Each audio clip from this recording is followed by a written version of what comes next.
Okay, let's unpack this. Imagine reading these old texts, right? They talk about these really key structures, vital to huge historical moments, Viking campaigns. And then you look around today and, well, they're just gone. Vanished? Yeah, completely. Not a single trace. It's like you said, historical ghosts. Yes. Sort of hinting at secrets we haven't found yet. It really is fascinating. And we're not talking about minor campsites here. The chronicles, they repeatedly mention quite formidable Viking strongholds, places that were absolutely central to their conquests. But physically, they're missing from the record. It's a genuine archaeological puzzle. And that's exactly what we're digging into today on the deep dive. We're exploring this whole mystery of the phantom Viking fortresses. We'll look at the forts we do know about, what they tell us, then the historical clues for the ones that are missing, the theories about why they disappeared, and this is the exciting part, how modern archaeology is basically like X-raying the ground to try and find them. Yeah, the technology is incredible now, and for this deep dive, we're drawing on sources like phantom fortresses, vanished Viking strongholds revealed, which really lays out this specific challenge quite well. And we're also looking at broader works on Viking raid warfare and tactics. Right, because you need that context, don't you, to understand why these places mattered so much strategically. Exactly. You need the whole picture. So how does something that seems so important, so, central to Viking power projection just vanish? It's a really captivating question, and we're going to try and piece it together for you. Okay, so to really get a handle on why these phantom forts are such a big deal, maybe we should start with what we do know. The known Viking strongholds. What do they actually look like? What do they tell us about Viking capabilities? That's the perfect starting point, because the ones we have found, like Trelleborg and Furkat in Denmark, they are seriously impressive. These aren't just rough camps thrown together. No, they are purpose-built military and, importantly, logistical centers. Logistical, too, okay. Oh, absolutely. Think about supplying large forces. Anyway, you see these incredibly precise circular designs, huge earthen ramparts, massive constructions, and inside, very organized layouts with these large barrack-style longhouses.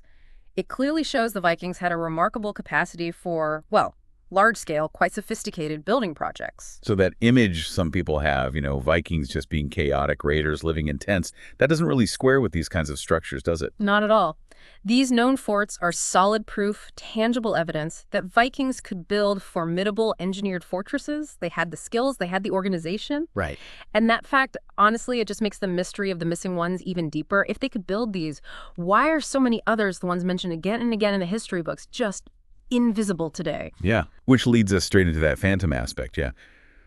Because we have these amazing solid examples, but then the chronicles, particularly from the 9th and 10th centuries, they are just full of references to Viking armies setting up strongholds that, well, we just haven't found. What are these old texts actually telling us? Well, you look at sources like the Anglo-Saxon Chronicle in England or the Frankish Annals over on the continent. They frequently use terms like festen. Festen? Yeah, F-A-E-S-T-E-N, or the Latin castellum. Basically old words for a stronghold, a fortified place. And they use these terms to describe Viking sites all the time. Okay. So you take the Great Heathen Army in England, for instance. The Chronicle says they fortified themselves in places like Repton, Reading, Gainsborough, places we know they were. But when archaeologists look, for an army that size, thousands of warriors, there's surprisingly little evidence, very scant archaeological proof of the kind of large permanent forts you might expect based on those descriptions. So the words say stronghold, but the archaeology, it whispers rather than shouts. That's a big disconnect, isn't it? It's a profound disconnect. And you see the same thing in Francia, modern-day France, roughly. Vikings often took over river islands or coastal spots, fortified them, used them as bases. But again, finding clear evidence of those specific fortifications today is incredibly difficult. Why is that disconnect so important to understand? Because Viking activity wasn't static, you see. It changed over time. Early on, maybe more hit-and-run raids. But later, especially with things like the Great Heathen Army, they were moving towards colonization, establishing agricultural settlements, trading hubs. Right, they weren't just raiding anymore, they were settling down. Exactly. And that kind of activity, conquest, and settlement, it requires more permanent or at least semi-permanent bases. You can't just keep moving constantly if you're trying to control territory. And we do see examples of that development, like the long forts in Ireland. Precisely. The long forts, literally ship forts. These started as coastal fortifications, often where they drew their ships ashore, but they quickly grew into major settlements. Think of Dublin, Limerick, Waterford. These all have origins as Viking long forts. So the strategic need for fortified bases, whether temporary or permanent, was definitely there as their ambitions grew. Okay, so we have this paradox. Impressive known forts showing capability, text talking about many more forts, a clear strategic need for them, but they're missing. So why? Why do these phantom forts keep slipping through our fingers? What are the main ideas about why they vanished? Well, there isn't just one single answer. It's likely a combination of factors, but one of the leading theories is that many of these mentioned strongholds were actually quite temporary.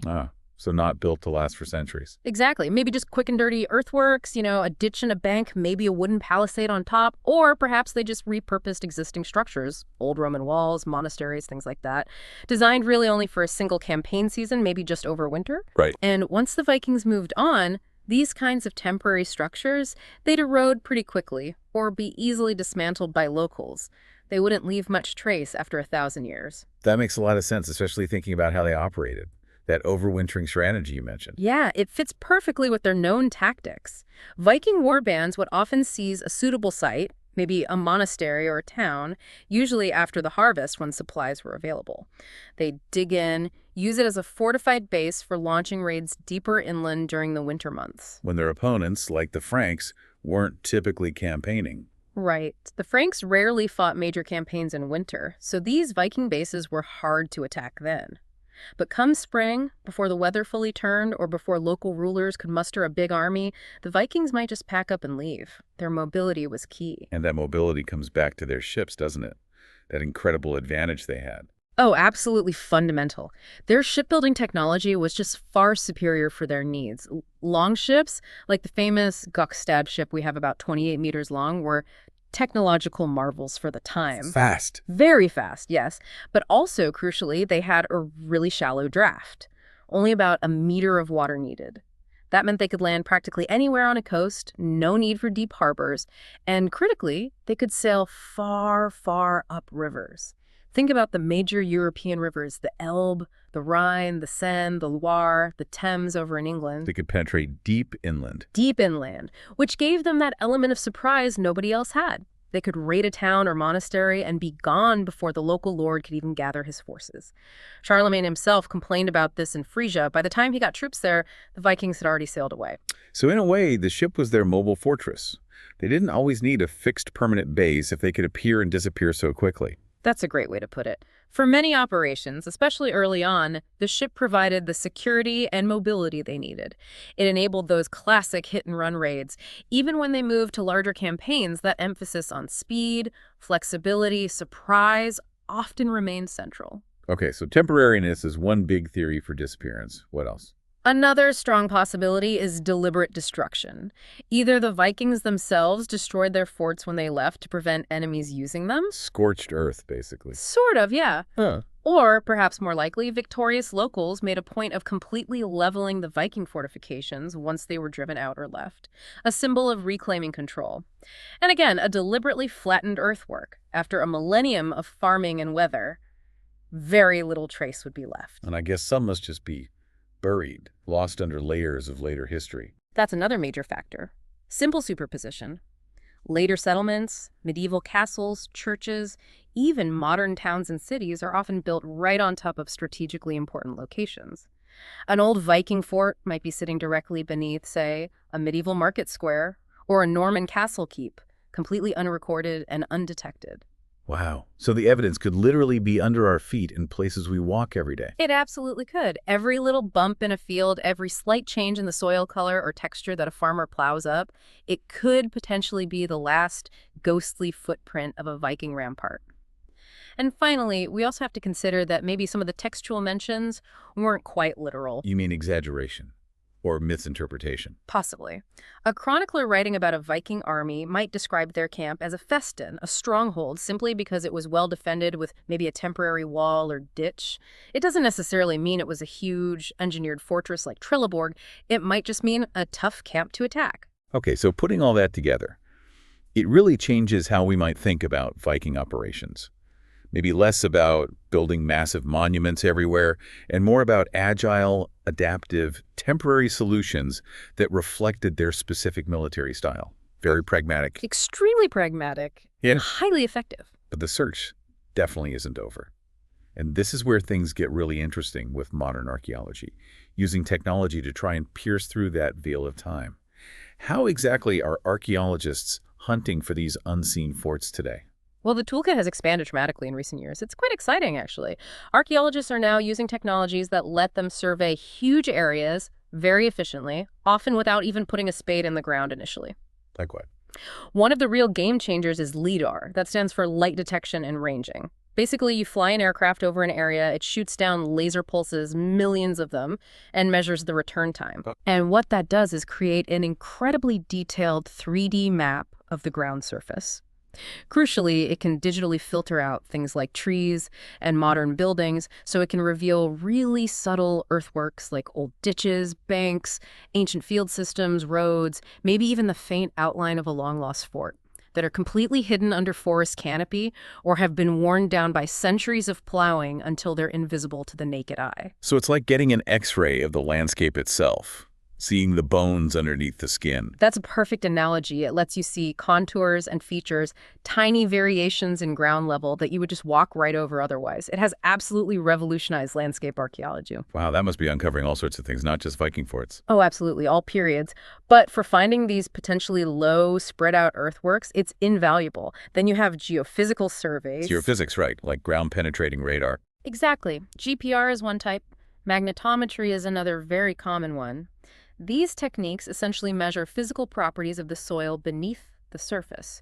GPR sends radar waves down and measures reflections, while magnetometry detects tiny variations in the Earth's magnetic field caused by buried features. What kind of features? Things like buried ditches, pits, walls, building foundations, hearths, kilns. They all disturb the soil and change its magnetic properties or how radar waves bounce back. So these surveys can create a map of buried anomalies showing you where to investigate further, where something non-natural might be hidden. So it's like doing detective work on the ground itself, looking for these hidden clues, these subtle signatures that say, something happened here. Precisely. It allows for a much more targeted investigation. Instead of digging huge trenches randomly, you can focus on the areas highlighted by LiDAR or geophysics. It's more precise, less destructive, and ultimately more effective in tracking down these really elusive sites. It's painstaking work, correlating text, landscape features in these surveys, but the potential payoff is just huge. It really makes you wonder what's still out there, waiting. Let's imagine for a second. What if? What if archaeologists did find a relatively intact, previously unknown Viking fortress? What would that actually mean for our understanding of the Viking Age? Oh, it would be. Well, monumental, truly transformative. Finding a well-preserved site, especially one linked to a specific campaign or period mentioned in the texts, like something associated with the Great Heathen Army, it would just revolutionize our understanding of Viking strategy and, crucially, logistics. Logistics again, the practical side. Yes. How did they actually supply these large armies far from home? How were camps organized during long occupations? What did their field fortifications really look like? An intact site could give us hard facts, archaeological data, instead of just inference based on texts or later periods. We'd get invaluable details about their campaigning methods. And presumably insights into the lives of the warriors themselves. Absolutely. You'd hope to find evidence of daily life within that fortified environment. What were their routines? What crafts were they practicing? How did they interact? What were they eating? The kind of intimate detail that brings the past to life. It moves beyond just battles and dates. And potentially, like you said, it could even help pin down the exact routes, maybe even the strategic plans of famous groups like the Great Heathen Army, if a fort could be tied to them definitively. That's the ultimate goal for many researchers. If you could find, say, a confirmed overwintering camp of the Great Heathen Army in England, or a fortified base used during the Siege of Paris, the level of insight would be incredible. Each discovery like that, it wouldn't just add a detail, it would potentially rewrite whole sections of our understanding of Viking Age Europe. It would fill in missing pieces of their really quite astonishing story. Because these forts, they weren't just isolated structures, were they? They supported this whole engine of Viking warfare and expansion. Exactly. They were nodes in a network enabling everything else. And understanding them helps us understand the broader context, their culture of war, their ship technology, their tactics. Can you expand on that? What defined that culture of war? Well, you hear about their perceived fearlessness, maybe linked to beliefs about fate or a glorious afterlife in Valhalla for warriors slain in battle. There was intense loyalty within kin groups and to chieftains. Warfare was almost ingrained from a young age. And violence, interestingly, was even a sort of a legal tool. Legal, how so? Well, things like duels of honor, the home gang, were recognized ways to settle disputes, fought on a small, marked-out area, often with specific rules about shields. And of course, raiding for loot wasn't just about greed. Bringing back wealth was crucial for a chieftain's political standing and ability to reward followers. And the ships were key to that. Absolutely central. We talked about the shallow draft and river access. They were built mainly from oak or pine, using clinker construction overlapping planks, riveted together, which made them strong but also flexible, good for sea voyages. A single side rudder, a simple square sail on a low mast, sometimes designed low enough to pass under fortified bridges, like the ones Charles the Bald built in Francia to try and stop them. The Gokstad ship is a prime example of this kind of vessel. So superior ships enabled specific tactics. Definitely. The hit-and-run raids we mentioned, the element of surprise. But they could also adapt. Sometimes smaller fleets or war bands would band together for a specific larger objective, maybe trapping a local army or besieging a major town. Their land tactics included things like ambushes, using terrain cleverly, the famous wedge formation for attack, putting their best fighters at the point, the shield wall for defense. Though how effective that was against cavalry is debated, a lot of it came down to fierce hand-to-hand fighting. And the berserkers, were they real? Ah, the berserkers. Warriors said to enter this sort of trance-like fury, fighting recklessly without fear or pain. They certainly appear in the sagas and were greatly feared. Whether it was a ritual state, psychological, or perhaps induced by substances is still debated, but the idea of them was a powerful psychological weapon. They sound terrifying. It were meant to be. And the Vikings weren't necessarily bound by conventional notions of honorable warfare as understood later. Deceit, stealth, ruthlessness, these were seen as perfectly valid tactics if they achieved the goal. They were also willing to make tactical retreats if necessary, which wasn't always the case for, say, Frankish knights. They targeted monasteries and churches not just out of pagan disregard, but because they were often poorly defended and incredibly wealthy. Think of illuminated manuscripts like the Codex Aurelius dripping with gold. So strategic targets. Absolutely. Loot wasn't just random plunder, it was wealth, status, power. Chieftains like Siegfried and Gorm, mentioned in Frankish sources, sent ships loaded with treasure and captives back home. Although, it's worth noting some later medieval sources probably exaggerated Viking brutality. Things like the infamous Blood Eagle ritual are now considered highly unlikely by most historians, probably literary inventions. Okay, and what about their actual weapons and armor? What was the typical Viking warrior equipped with? The most common weapon, especially early on, was the spear.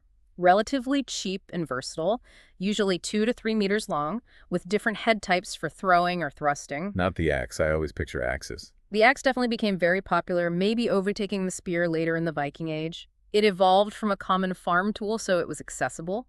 Viking battle axes were often lighter and faster than you might think, maybe 0.8 or 0.9 kilograms for the head. Good for hooking shields or limbs, as well as chopping. King Magnus Barefoot's axe, named Hel, became legendary. And swords. Swords were more of an elite weapon, expensive to make, often beautifully decorated, sometimes with pattern-welded blades or inlaid copper designs, typically double-edged, about 90 centimeters long, primarily for slashing and cutting. The tips weren't always sharp for thrusting. Swords were highly personal, often named, passed down through families. Interestingly, Frankish-made swords were highly prized for their quality. What about ranged weapons, bows? Yes, archery was definitely used. Bows were typically simple long bows made of yew or elm, arrows of ash, pine, poplar, fletched usually with 3 feathers for stability, suggesting instinctive shooting rather than precise aiming over long distances, used both in battles and sieges. And for defense, we always see the round shields. The round shield is iconic, yes. Usually made of wooden planks, maybe covered in leather, sometimes with an iron rim for strength. A central iron boss protected the hand grip, about 1 meter across. That was the main form of defense for most warriors. Helmets. Did they really have horns? The horn helmet myth. No, definitely no evidence for horns on battle helmets. That comes from 19th century opera costumes. Actual Viking helmets were rare finds. Most warriors probably wore leather caps, maybe simple iron skull caps if they could afford it. The German boot helmet is one of the few complete examples, a simple iron cap with a spectacle-like eye guard. And chainmail. Chainmail, a mail shirt or byrnie, offered much better protection but was extremely expensive and time-consuming to make, so likely restricted to chieftains and wealthy warriors, not standard equipment for the average Viking. So putting it all together, adaptable ships, flexible tactics, effective if not always sophisticated weaponry, and a culture geared towards warfare. You can see why finding their strategic bases, these phantom forts, is so crucial to understanding how this all worked together. Precisely. It connects the dots between the warrior, the ship, the strategy, and the landscape they operated in. So these phantom Viking fortresses, they really do represent one of the most intriguing and, you could say, persistent mysteries of the entire Viking Age. They really highlight the gaps, the limitations in our historical records, but also the enduring secrets that the land itself still holds. Yeah, it's a powerful reminder that history isn't just in books, it's under our feet. Mm-hmm. And while, like you said, some of these forts might just stay hidden forever, lost to time or destruction, Mm-hmm. this relentless archaeological hunt, especially now armed with these incredible new technologies, it definitely promises to keep unearthing more of them. We have to hope so. And every potential discovery, however small it seems, it brings us that little bit closer to grasping the true scale, the complexity, and the sophisticated nature of Viking warfare and expansion. It helps reveal these hidden chapters in what is, let's face it, a truly remarkable story. Mm-hmm. The ghosts of these unlocated forts, they're still out there, haunting the historical landscape, really challenging us to keep looking, keep listening for those silent echoes from the past. Makes you wonder, doesn't it? What might they reveal next?